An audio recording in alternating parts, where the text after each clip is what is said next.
This presentation will go over atomic spectra for modern physics at level 3. Okay, so the objectives of this presentation are to review atomic emission spectra and how their wavelengths can be quantified using the Rydberg equation, to introduce Bohr's model of the atom and the quantization of energy levels, to explain atomic emission spectra in terms of Bohr's model, to explain atomic absorption spectra in terms of Bohr's model, and to solve problems involving atomic energy levels. Okay, so firstly, just to review what we talked about with line spectra. So if we apply a high voltage across a tube containing a pure gas, so we have some examples here, we have hydrogen, deuterium, nitrogen, oxygen, and mercury, then we give the gas energy, and the gas inside the tube then gives off a characteristic color of light.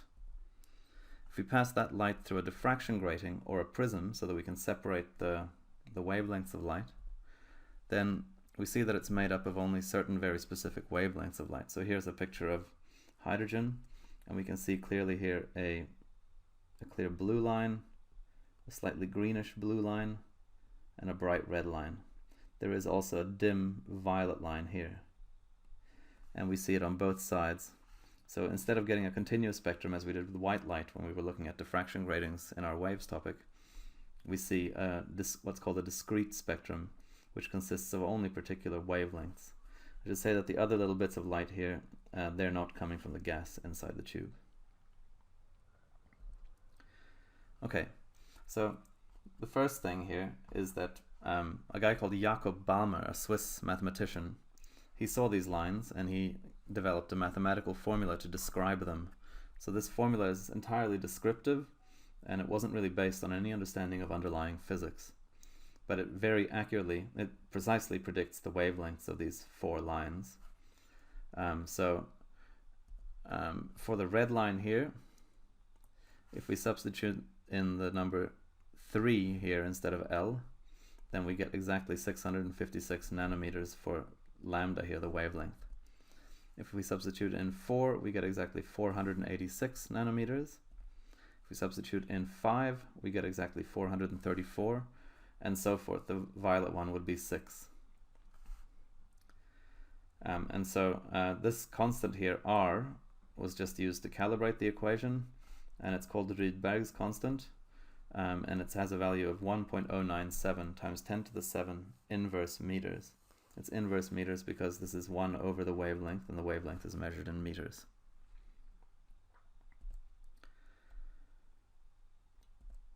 Okay, so for example, we can find the wavelength of the violet line in the Balmer series. The violet line is the 6th line, or the line number 6.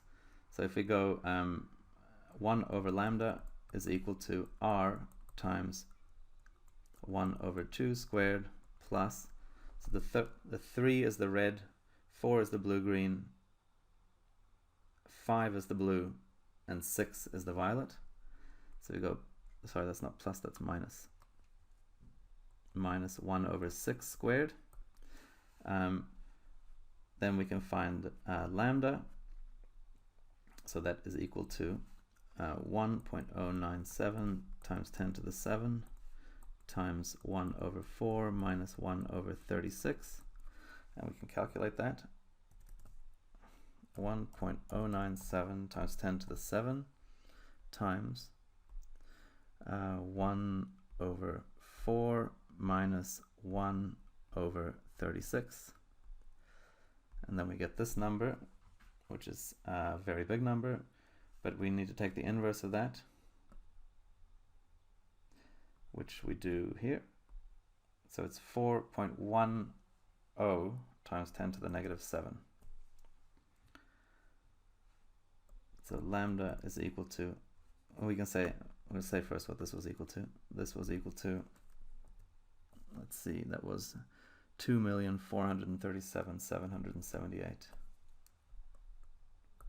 2 million, was it 437? Yep. 437,778 inverse meters. So lambda is equal to 4.10 times 10 to the negative 7 or 410 nanometers, which was the wavelength of the violet line. I'll just go back to the previous slide. The violet line here is 410. Okay. We can generalize this equation, and the equation was generalized. So further lines were discovered when the spectrum was observed in the ultraviolet and infrared regions of the electromagnetic spectrum. These series, so the Balmer series was the one that was discovered first because it was visible, but they later discovered Lyman discovered the Lyman series, and Paschen discovered the Paschen series, and the Lyman series was all in the ultraviolet, and the Paschen series was all in the infrared. And so a more general equation looked like this, where we had a second variable here, S, and S could take on any value, 1, 2, 3, 4, etc. And L could be any value higher than S. So we have multiple lines. So for example, for the Balmer series, we had S equals 2, and we had L equals 3, 4, 5, 6, and they were all separate lines. For the Lyman series, we have S equals 1, and the higher line, and all the different lines are 2, 3, 4, 5, and so forth. So this general equation is called Rydberg's equation, or the Rydberg equation. Alright, so to understand how we can use this equation, for the Lyman series, we have S equals 1, and the different lines observed are L equals 2, 3, 4, 5, etc. For the Balmer series, we have S equals 2, and the different lines observed are L equals 3, 4, 5, etc. So all the L numbers exist. All the L numbers exist for each series as long as the L is higher than S. So here we can write these in. In the visible range here, we have the Balmer series. In the infrared, in the ultraviolet first, this is the Lyman series. So this is S equals 1. The Balmer series is S equals 2, and the individual lines are then with L equals 3, 4, 5, etc. And this is the Paschen series. And this one here is called the bracket series. You don't really need to memorize these names, but the Lyman and Balmer and Paschen is probably a good idea to know. Okay, so here's an example. We can find the wavelength of the fourth line in the Lyman series. So that's S equals 1 for the Lyman series, and L equals not 2, not 3, not 4, but 5. That will be the fourth line. And so we can then write the equation. We have 1 over lambda is equal to R times 1 over 1.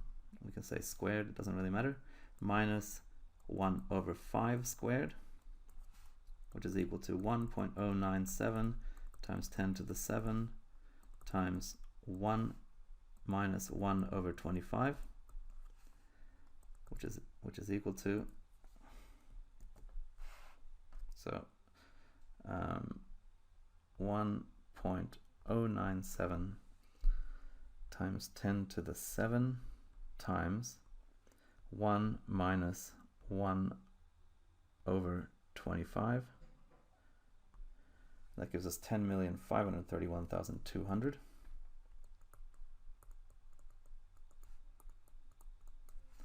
So lambda is equal to the inverse of that, which is 9.50 times 10 to the minus 8. Meters, or 95 nanometers. 95.0 nanometers to 3 significant figures. Okay.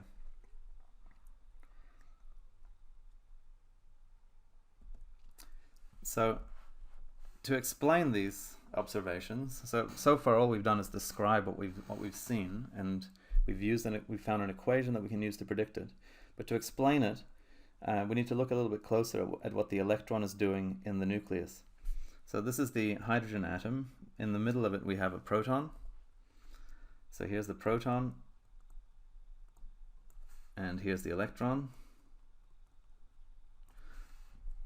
And what Rutherford had proposed, this is before these atomic spectra observations have been taken into account, What he had proposed was that the electron kind of orbited around the outside of the nucleus, and it was held in its orbit by its attraction to the positive nucleus. And the electron is negative and the proton is positive.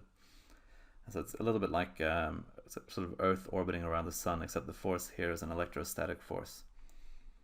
Okay, so Rutherford had come up with that, and Bohr kind of looked at that and looked at this information from the atomic spectra, and he came up with a model that sort of adopted both of these ideas. So what he did basically was he said that the electron in the orbit, the electron in the atom, could only exist in certain specific orbits. So there wasn't like any orbit like it is with the solar system. The electron was only able to exist in certain specific orbits. The higher orbits here, so this is the lowest orbit. The highest orbit here will have more potential energy than the lowest orbit. And if we give the atom energy, then the electron will suddenly jump from its current orbit to a higher orbit if the energy is just right. If the energy is exactly equal to the difference. That higher orbit will be unstable, so the electron will jump back down. And when it jumps down, it will lose its energy in the form of a single photon. And the energy of the photon will exactly correspond to the energy lost by the electron. So if we have an electron that's jumped up to here, and it jumps down to there, then it will emit a photon that has exactly the same amount of energy as the difference in the energies of these two levels. So we can see here that the electron jumps that correspond to the lines that we had was the red line here was when the electron existed in the third energy level, and it jumped down to the second energy level or orbit. And the blue-green line was when it was in the fourth, and it jumped down to the second. And the bluish line was from the fifth to the second, and the violet line we could have drawn as well. That would have been from the sixth energy level to the second. So this kind of explains what these S and L numbers mean. They are the starting and finishing energy levels of the electron in one of these jumps. Okay, so now we can explain how the blue-green line in the hydrogen emission spectrum is produced. So the electron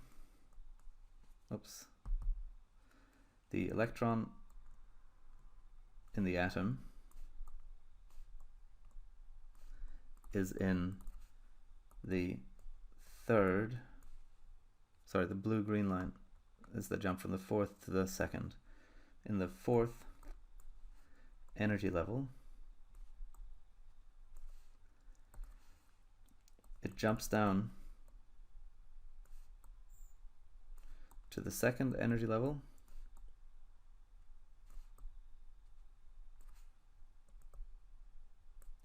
so that happens instantaneously, and the energy it loses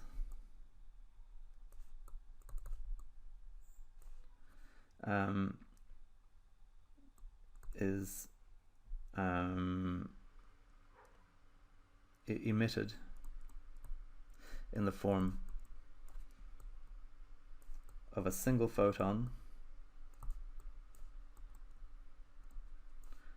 whose energy exactly corresponds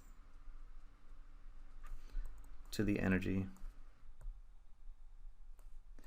lost by the electron. And then we can say as E photon is equal to HF, which we learned about before when we were studying the photoelectric effect. This means the photon has a specific frequency, in this case blue-green.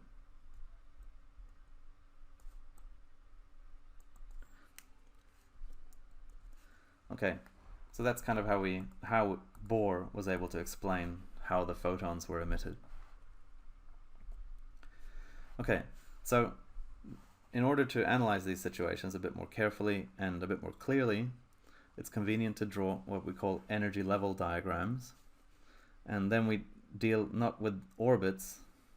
So instead of drawing the full circular orbits, what we draw are just the lines corresponding to the different energy levels of the electron. And that makes it a little bit simpler to see what's going on. So we give each energy level a quantum number, which we call n. And the ground state is given the number 1. Ground state is the lowest energy level of the electron. That's the state that's stable. So if you excite a hydrogen atom, then all of the higher energy levels are unstable, and they will eventually drop down, possibly in a series of steps from the highest energy level, or whatever energy level it's in, and it will end up back at the ground state. Okay, the red line is produced when the electron jumps from the third energy level to the second energy level. So in our previous equation, that was L equals 3 and S equals 2. So the L numbers in our previous equation correspond to the level from which the electron jumped, and the S level corresponds to the energy level to which it jumped. Okay, so we can represent the various transitions with arrows. So we can look at the Lyman series first. We have, the Lyman series is produced by these transitions. So we have one line that goes from the n equals 2 state to the n equals 1 state. We have a second line that goes from this state to this state. That's slightly higher frequency or slightly shorter wavelength because it has more energy. And we have an even higher one and an even higher one. You can see that the energy levels get closer together the further out we go. And so the difference in energies of these two, each of these transitions will emit a photon.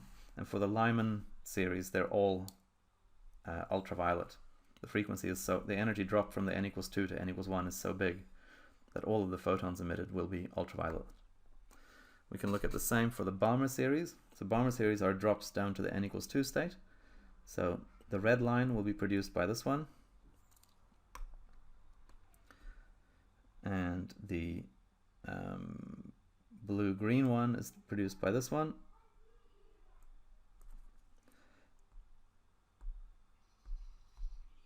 And let me just see if I can get my colors here. Yes, the sort of bluish violet one is produced by this one. And the violet one would be produced by this one. And those are the 4 lines that were visible in the hydrogen spectrum that we observed in the lab. There are higher ones in the Balmer series, but those are beyond the violet, so they're going to be ultraviolet. Okay. Similarly, the Passion series, we can go, the lowest line in the Passion series is the transition from 4 to 3. The next one is from 5 to 3. The next one is from 6 to 3. And these are all such small jumps that they are in the infrared region of the spectrum. So none of these are visible, and the photons have too long a wavelength for us to be able to see. So that's how we can represent electron transitions in an energy level diagram. So let's go back and look at Rydberg's equation. This bit is extension. You're not going to be asked to do this in the assessment, but just to understand how Bohr came up with his equation for the energy levels. So going back to this equation that we had to describe the energy levels, the photons emitted, the light emitted by the hydrogen gas. We had these two S and L numbers. The energy of the photon that pops out is, based on Planck's equation, going to be hf, and f is the speed of light divided by the wavelength, so we can replace f with c over lambda. So the photon energy, that's this one, the energy of this photon that's emitted of wavelength lambda, is going to be hc times 1 over lambda, which is hc times all of this. So that's 1 over s squared minus 1 over L squared. So we basically get an equation that shows this, where we have, I'll go on here. So this has to equate to the energy lost by the electron. So that's the final energy minus the initial energy of the electron. And so we see that the energy that it has in its final state must be hcr over s squared. the energy that it has in its initial state must be hcr over L squared. And so we can get this general equation for the energy in the nth energy level, which is just hcr over n squared. So an electron in a particular energy level has this much potential energy. And I'm just going to go on to the next slide to explain why the negative sign has appeared here. Okay, so a free electron, so an electron that's not stuck in an atom, is defined as having zero potential energy. Because the electron's not attached to anything, that's easy to define as our 0 point. To make an electron that's stuck in the ground state of an atom, to make it free, so basically to lift it away from the nucleus and make it free, we have to do work on it. We have to pull it away from the nucleus. So the energy of the electron when it's in the atom must have been negative, because we had to add energy to it to make it 0. To understand kind of how this works, we can imagine a situation with gravitational potential energy, where the ground is up here, and we have sort of a steep cliff here. Oops.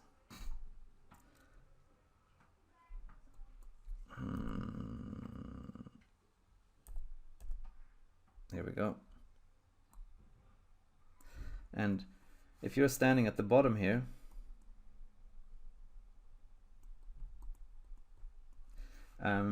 then if this is the ground, your potential energy, your gravitational potential energy, will be less than it is at the ground. So here we have E equals 0. So here we have E is less than 0, so your energy there is negative. If we want to make the analogy more like the atom, what we have is a series of steps here. The first one is really big, the next one is a bit smaller, the next one is smaller still, and we have smaller and smaller steps, and eventually we'll get to a place where we're free. So if we can climb up here, that's like going from the ground state to the first energy level. If we climb up here, that's like going from the first energy level to the second, and then they get closer and closer together until eventually you'll be free. And that's like ionizing an atom. That's like giving the electron so much energy that it's able to escape the attraction to the proton.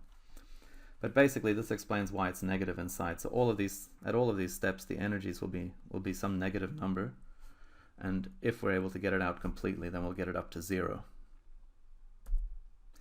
Okay, so if we look at photon emission here we can see all these transitions in one diagram, and all of these transitions will produce a photon. And because E equals hf for the photons, each photon all the photons that a hydrogen atom is able to emit have specific frequencies. So that explains why we only see particular lines. And F is equal to c over lambda, so the energy can be related to the wavelength by E equals hc over lambda. So we can label the photons here. These ones are all UV, ultraviolet. These ones are all infrared. And this one will be red. This slightly bigger transition will lead to a higher energy photon, and that is a blue-green one. And then the next one up will be blue, and the next one up will be violet. Okay, we can find the energy of the electron by using this equation. This is the energy of the electron in any given state. And the change in energy of the electron as it jumps can be found by calculating the difference. So we basically take the final minus the initial, which gives us an equation that looks like this, where we have the final quantum number here and the initial quantum number here, and we just multiply the inverse of those by the inverse of the difference, so the difference in the inverses of those squared by hcr. And that will be equal to the energy that was gained by the photon. Okay, so let's look at an example here. So here we have an electron going from n equals 3 to n equals 1. So that's one of the Lyman lines. What's the frequency of the photon emitted? Well, we can go delta E is equal to hcr times 1 over 1 squared minus 1 over 3 squared. So that will be equal to H is 6.63 times 10 to the negative 34 times 3 times 10 to the 8, that's c, the speed of light, times r, which is 1.097 times 10 to the 7, times 1 over 1 squared is 1, minus 1 over 3 squared is 9, and we get an answer that's very, very small. We can just change this to scientific notation. So 1.939 times 10 to the negative 18.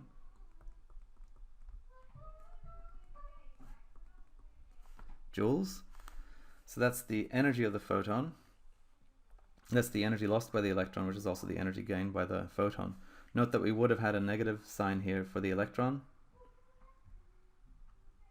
but that negative just means that the electron is losing energy. So that's going to be equal to the energy gained. So E of the photon, and we use this little symbol gamma to indicate that this is the photon energy.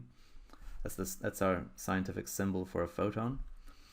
The frequency of the emitted photon, well, we just use E equals hf to find that f must be E over h, which in this case is equal to, we're just going to divide this number by 6.63 times 10 to the negative 34, and we get 2.93 times 10 to the 15.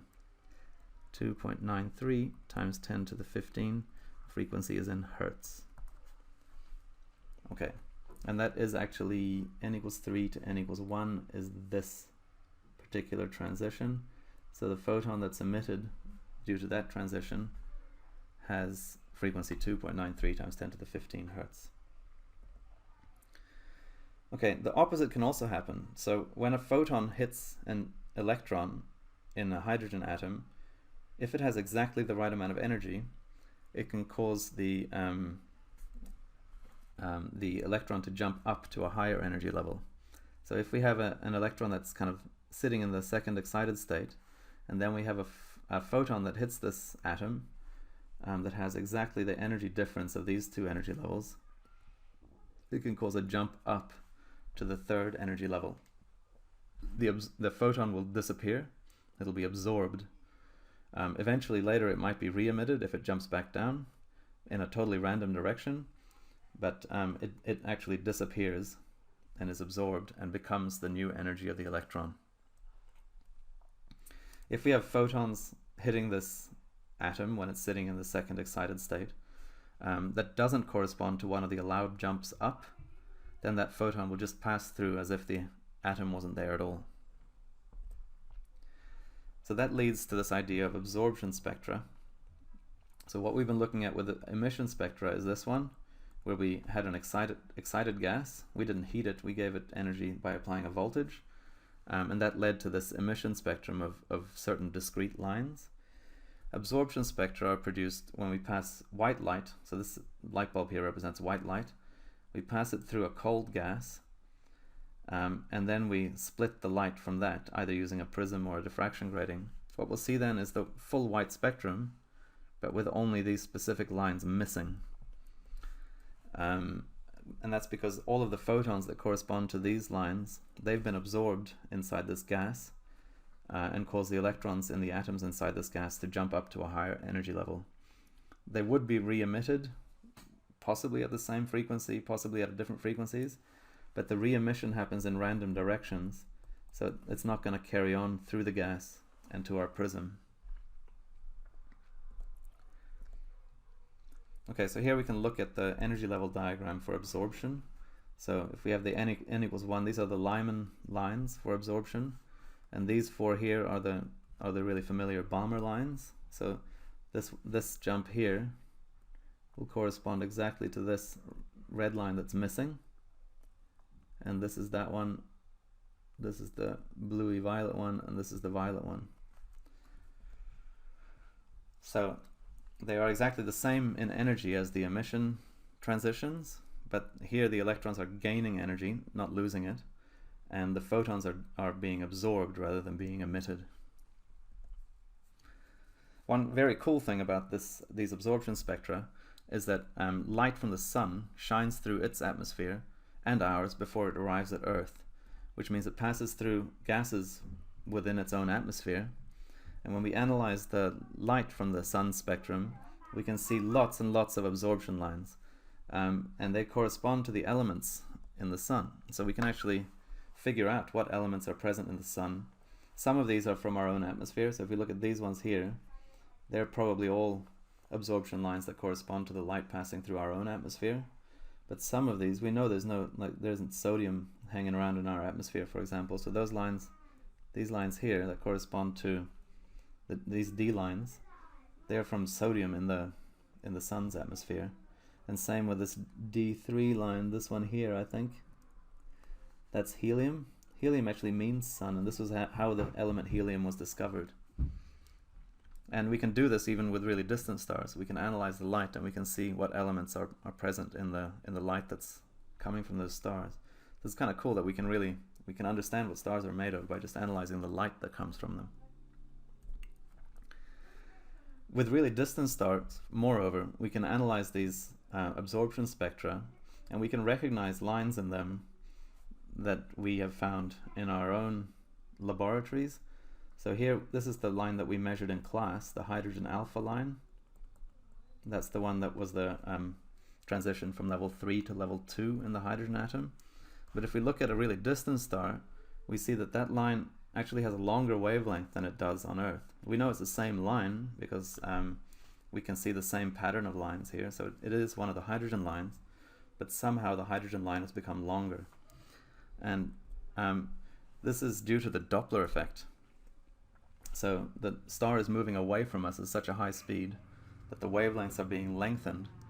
And this is actually evidence that the universe is expanding, because as we look at stars that are further and further away, we see that their familiar lines here are at longer and longer wavelengths, which suggests that they're moving away faster and faster. And one way of explaining that, the only reasonable way of explaining that, is that the whole universe is expanding, which is also evidence for the Big Bang, because if it's expanding now, then in the past it must have been smaller.